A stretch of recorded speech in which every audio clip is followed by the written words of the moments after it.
morning, good afternoon, good evening from wherever you're watching us from. This is Straight from the Source. My name is Robbie Omondi. My name is Winnie Lubembe. My name is Lucy Riley. And my name is Busara Naman. And as always, what we usually say is Straight from the Source. It's definitely saucy. And this episode is not different. Definitely some sauce that we're going to serve right here. Hot, red. Yeah. Like Winnie's dress. Oh, yes.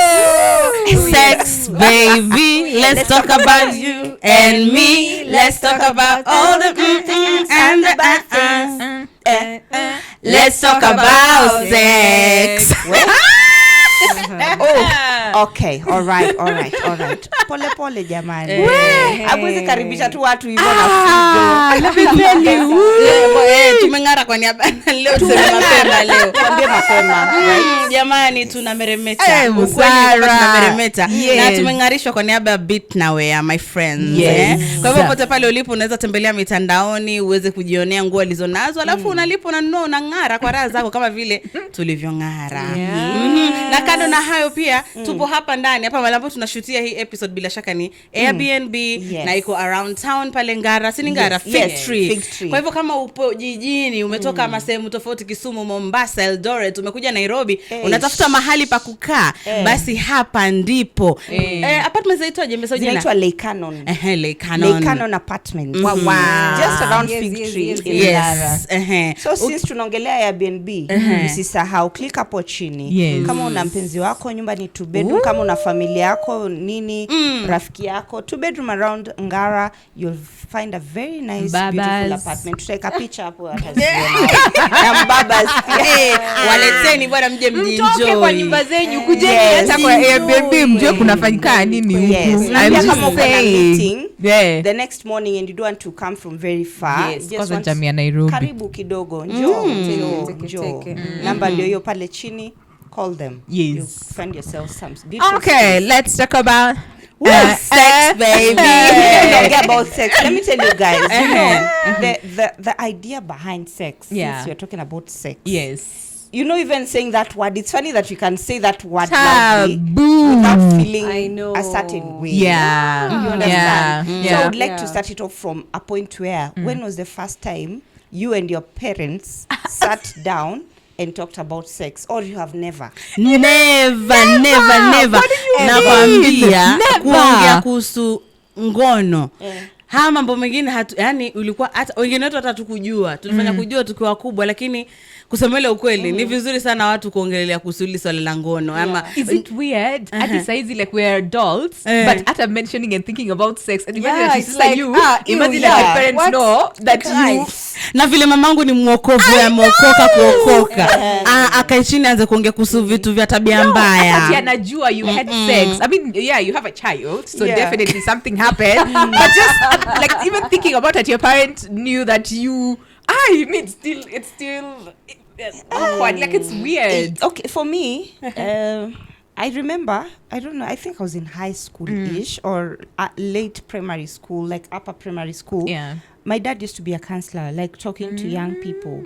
So I remember, not in detail, but he used to mention about, sex. Because already, I think alikuwa najua already you have an idea what sex is. So I don't remember exactly how, but I think in passing, it was mentioned as a very, like never. You're not supposed to have sex until you're married. That's what tunaambiwa, leta mtoto hapa uone. That's it. Like that's the parents telling you, please do not have sex until you're married. Because that was the thing. Mimi usinilete mtoto. Maybe that was something that I had a lot of the times, not just from my home, but friends, like colleagues as well. They speak and say, hata mimi niliambiwa nisipeleke mtoto, and that was it. It's like a way of telling them, please don't. Also with those younger people, maybe in high school, that got children early or got pregnant, and there was a lot of stigma around it, and it's like, so unataka kuwa kama yule na yule na yule, usiniletee aibu nyumbani, and you're like, oh my god, sorry, let me go back to But the reason why I'm talking about this, recently watoto sahi wako shule, sindio? We've had a very long holiday, and normally even us being in the space that we are in as journalists, the next holiday will be reporting very high number of teenage pregnancies, something like that. And in the next term, many girls will not be going back to school. Either they're very pregnant or they're going to give birth, and they'll be missing out in their childhood, because you see, we are talking about teenagers. They're still young, they're still in school. So my question is, are we missing out on our girls, you know, understanding what sex is and the repercussions that come with having sex at an early age, when we don't speak to our children, or when parents don't speak to their daughters about sex, and their boys too, because even boys need to understand what sex is, what are you getting yourself into when you're engaging in sex. Manake unajua nini, ukiniuliza, unajua mara nyingine nikikaa hivi najiuliza, I'm imagining mtoto wangu sasa amekuwa teenager ama preteen, maybe 12 or 10 11, najiuliza nitaanzia wapi, yani nitaanzia wapi kuzungumza hilo swala. Lakini unaona kama sahihi bado mtoto wangu ni mdogo, mtoto ni msichana, kuna miaka 5. Unamwambia tu mtu asikushike wapi hapa, mtu asikushike hapa ni bad manners, na akikushika uje uniambie.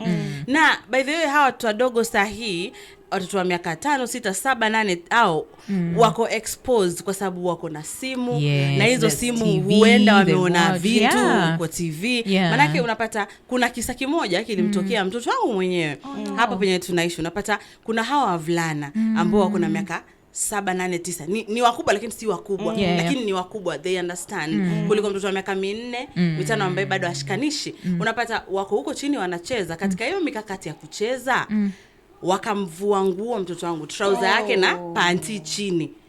Mtoto akakimbia mbio, akakuja akanambia, nani wamenivua trouser yangu na panty na nimekataa.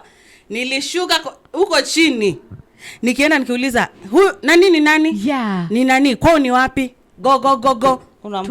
Kuja. Nini ulikuwa unafanya ukitoa mtoto wangu nguo? Next time jaribu tena utanijua.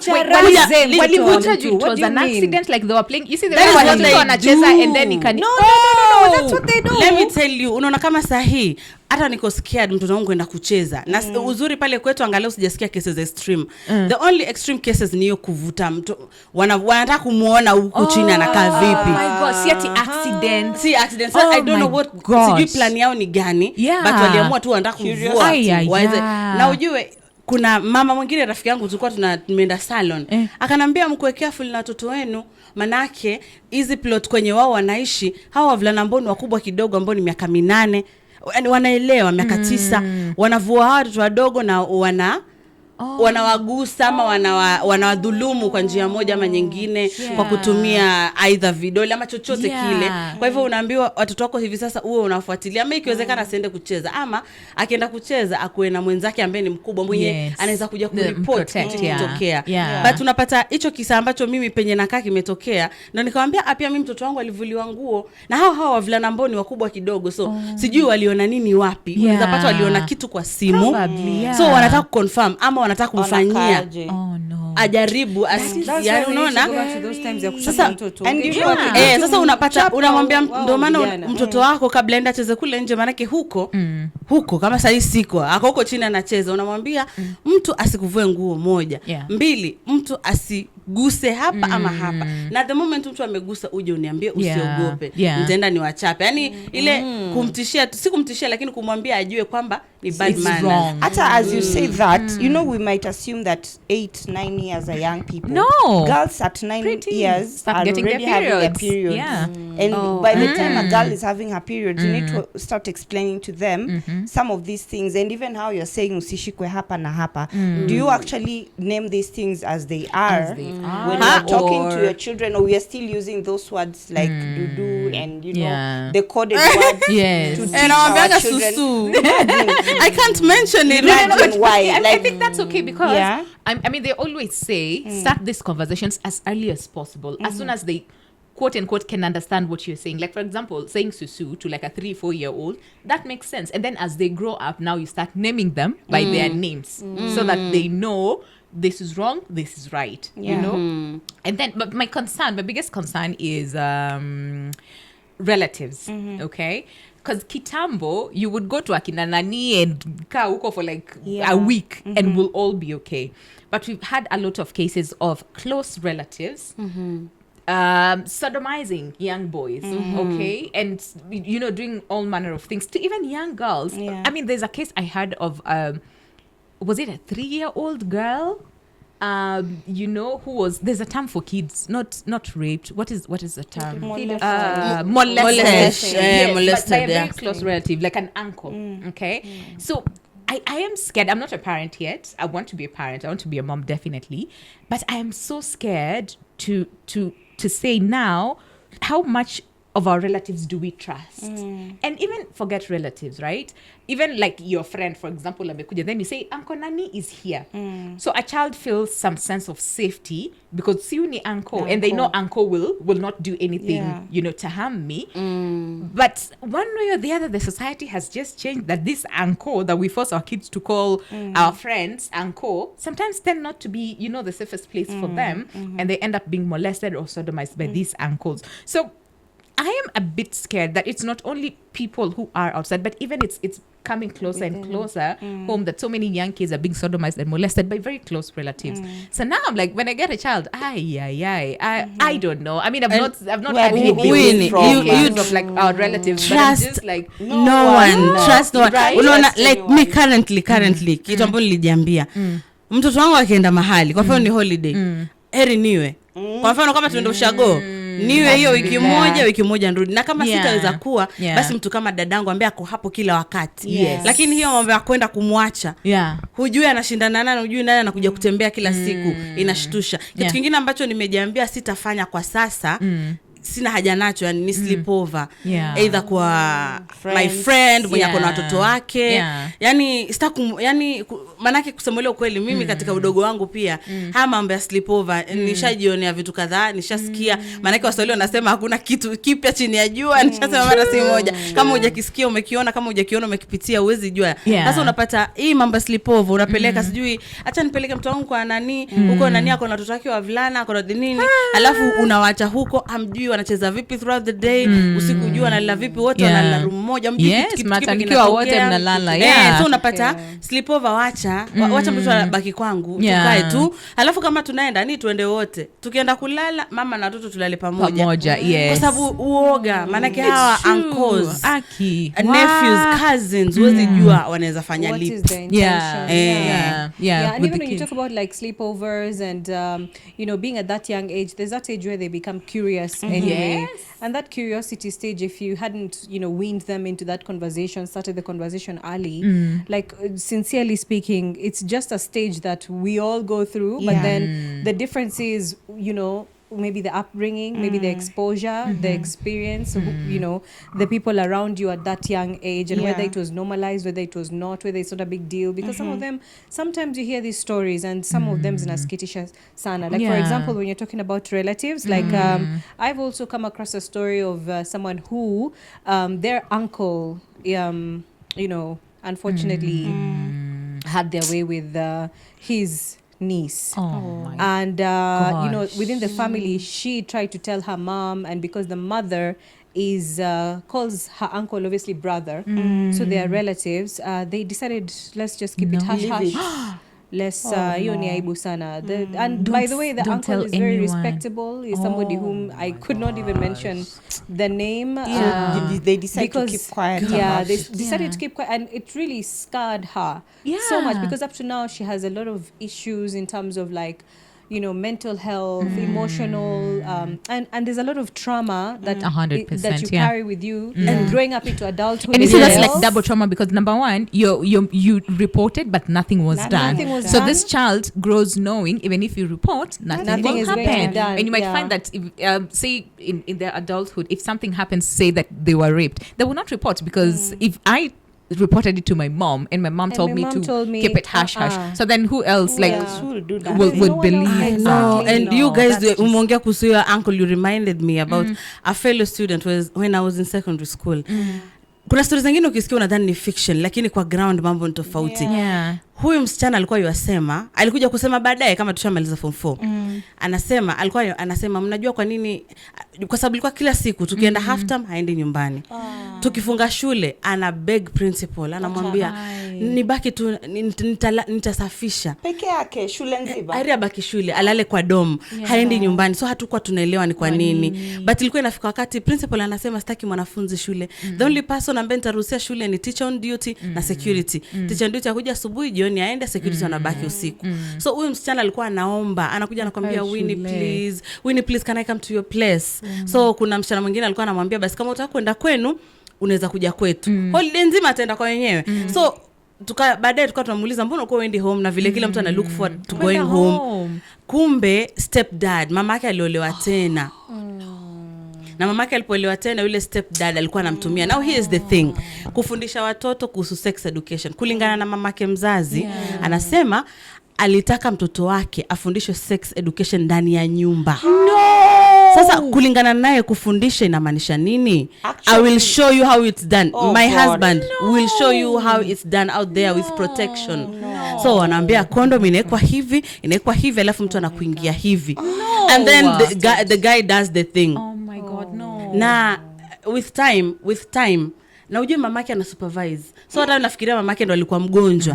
Mamake alikuwa mgonjwa. Alafu pia mamake alikuwa mara nyingine anashindwa kufanya lile tendo. Unajua sometimes ujisikii, sometimes umechoka, alafu bwana wako anakusumbua. Ako like enda kule. So anaambia mtoto wake utafanya. Na kama hufanyi silipi fees. So you have to do it. Ama tutalipa fees. You have to do it. Ama maisha yako utaenda tena shule. Alafu ukireport tutakudisown. So unapata alikuwa anasema akienda holiday hivi, akiland hivi, huyo stepdad ni kama alikuwa amemiss. Anamkeshea. Aende kazini, hata mara nyingine haendi, anarudi lunch time aje tena. Alafu mama aiza ambia mama yake, Juma yake anamwambia we nyamaza. Hebu kwani hii kitu kidogo hii unalialia na huko nje unafanyanga. Si huko nje unafanyanga msichana mkubwa kama wewe. So unaona ilimtraumatize kiasi cha kuwa ilifika wakati harudi tena nyumbani. Aliamua tu ataka kwa wenyewe. Mwisho akaenda karipoti, akasaidiwa kulipa fees juu na nani mpaka mwisho akamaliza form 4. But niliposikia story nikasema there's some parents who are sociopaths. They do. I'm psychopathic. I don't know. Yeah, psychopath. I'm a delulu because what is that? No, that's just no. So imagine when these things are happening.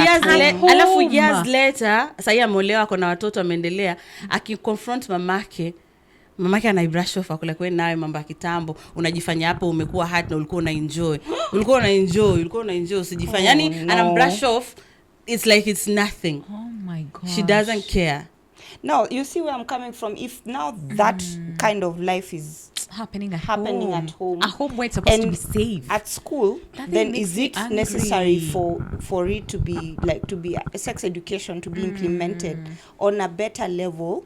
I think so. In school, I really think so that children understand, considering, like, let's say talk to experts, understand at what age is it necessary to start talking and having this conversation with our children in school, where everyone is on the same equal level, so that they grow up knowing this is what is happening, these are the repercussions, this is what needs to be done. I mean, I remember recently, I think like a few months ago, or maybe like a year, there was that approach to have sex education in schools, because remember, again, like I said, cases of teenage pregnancies really spiked, and there was a lot of conversations around sex education in schools.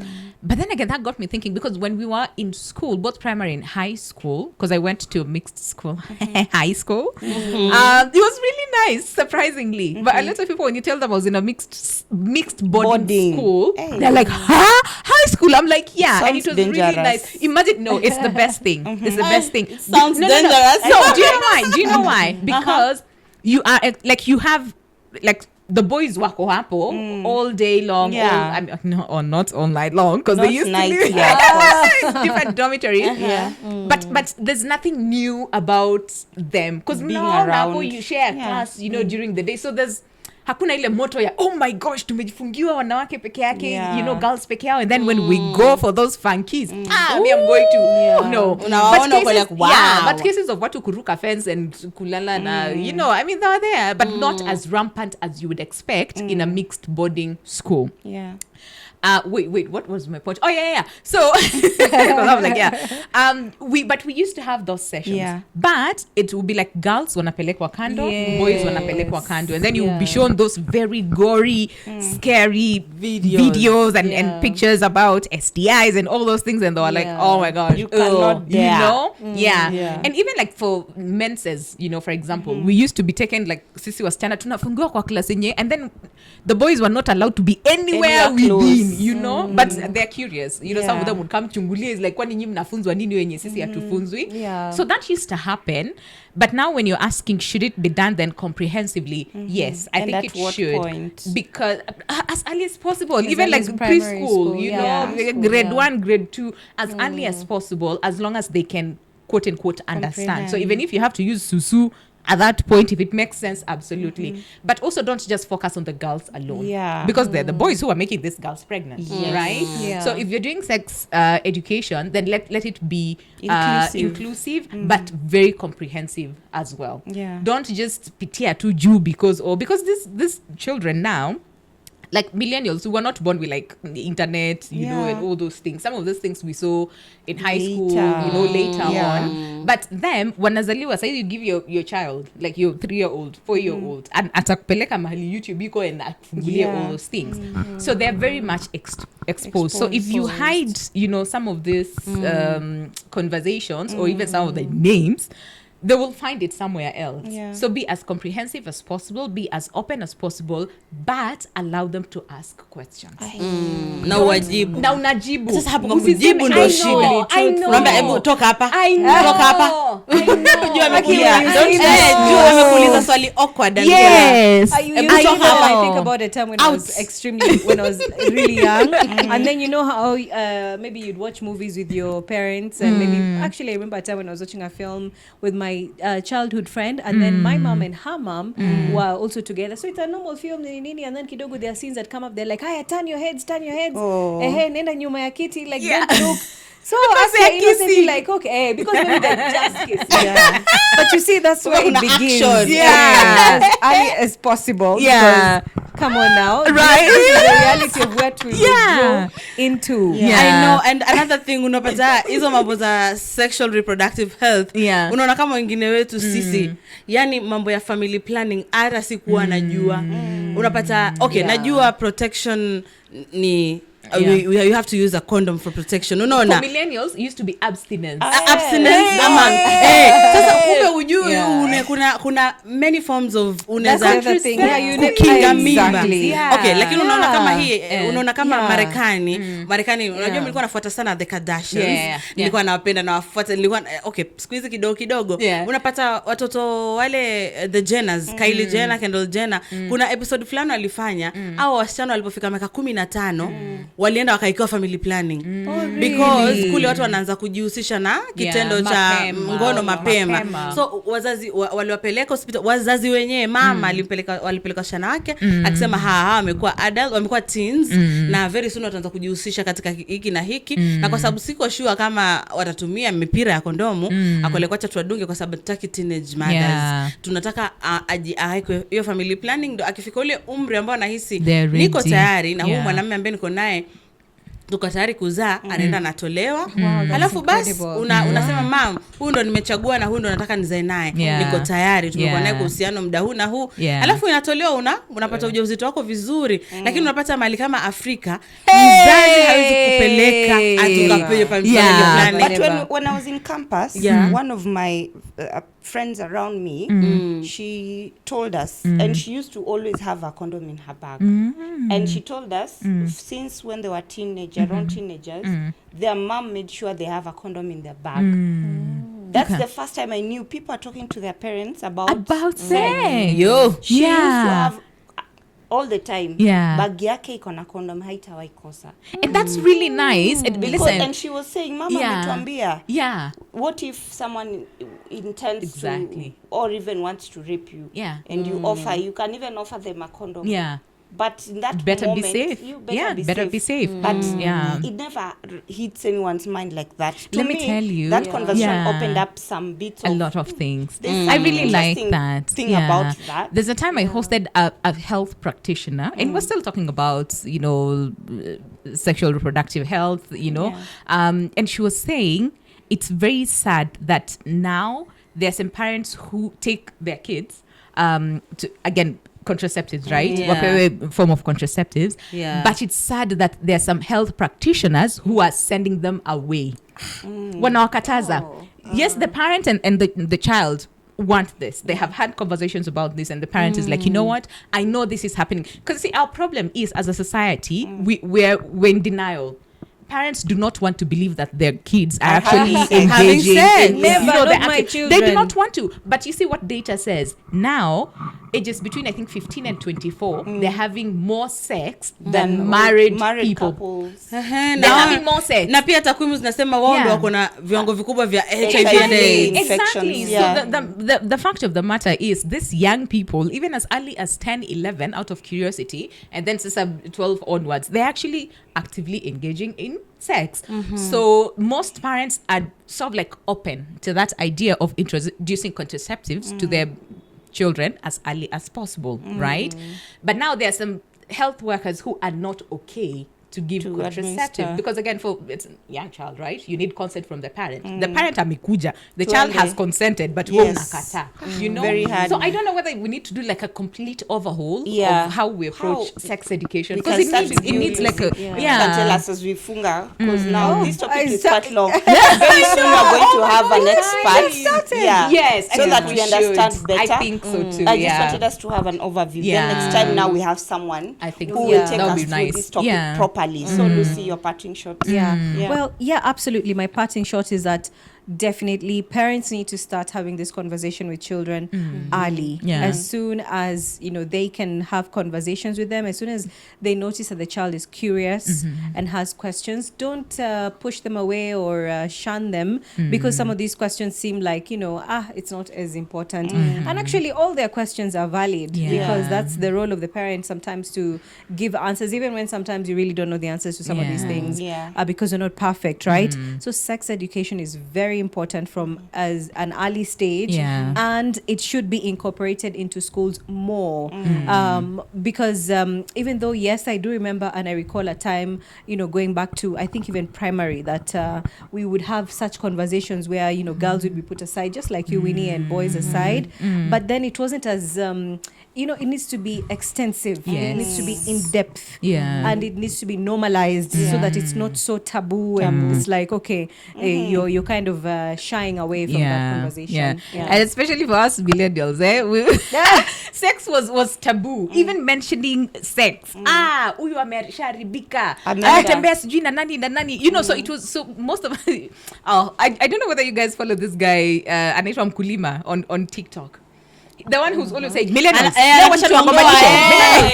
there was one time he was talking about, quickly. There was one time he was talking about how millennials, like you expect a millennial now to get married, like mnaanza kuuliza wewe utaoa lini, wewe utaolewa lini, and yet ile time walikuwa najaribu wanaleta like girlfriend hapa mnawafukuza, so we grew up knowing this is bad, this is a taboo, this is and then inafika point mnaanza kuuliza no unaolewa lini and all those things. So what I'm trying to say is, yes, start those conversations early. I can understand where I think our parents come from, because you cannot give what you don't have. So utapata most of them were not even taught about sex and sex education, all those things. Most of them got to learn along the way.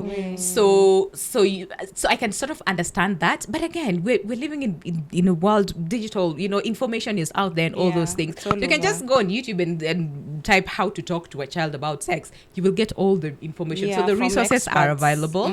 So now there's no excuse. And I think when I get a child, I'll be that parent who will introduce contraceptives to my kids as early as possible. At 10, I would, honestly, because I would rather wajue from me and from a health specialist than getting the information outside, or getting curious and trying and end up, if not pregnant, STIs, or so I'd rather they know about that from early and get protected from me than getting it outside. Na ni ukweli, unaona kama pia mimi naona pia ni muhimu kuzungumza nao. Unaona kama sasa hivi mtoto wangu ni mdogo, lakini kuna watoto marafiki zangu ambao ni teens. Nikipata nafasi lazima niwaambie kwamba kuna umuhimu wa kujikinga. Maana yake kuna STIs, kuna HIV and AIDS. Kwa hivyo unapojihusisha katika tendo la ndoa lazima utumie mpira wa kondomu ujikinge.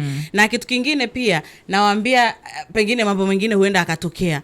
Nawaambia pia sometimes family planning, kuna zile dawa ambazo tunameza zile za baada ya masaa 72. Kuna ile the famous one, sijui nitaje, Postino 2. The most abuse. Acha niwaambie, hata wanawaambia hiyo kitu ukikunywa pombe alafu umeze haikusaidii. Kitu inaingia kuru.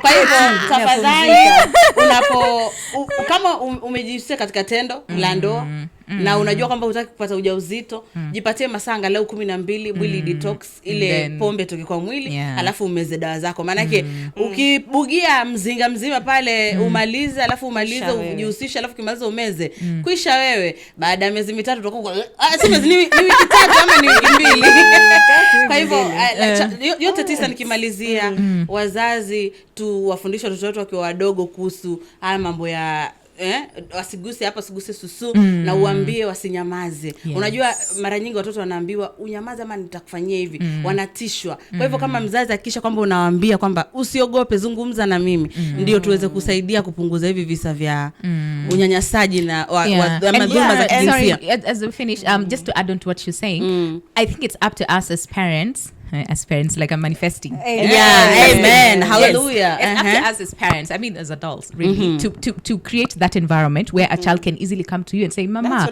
this and this. Okay, sorry. When you want to talk about sex, it will not come easily if you don't have a certain relationship with your child. 100%. You have to have created an environment between you and your child that you're able to speak about sex openly. If your child can't come and tell you, I don't have a nice dress, or she can't talk to you about the simplest nonsense, ama tati nimepoteza bag shule, unamchapa. So it has to start from the simplest of conversations before it gets to a point where you can talk about sex, because it's very intimate. It's a very sacred topic. Sex to me is spiritual.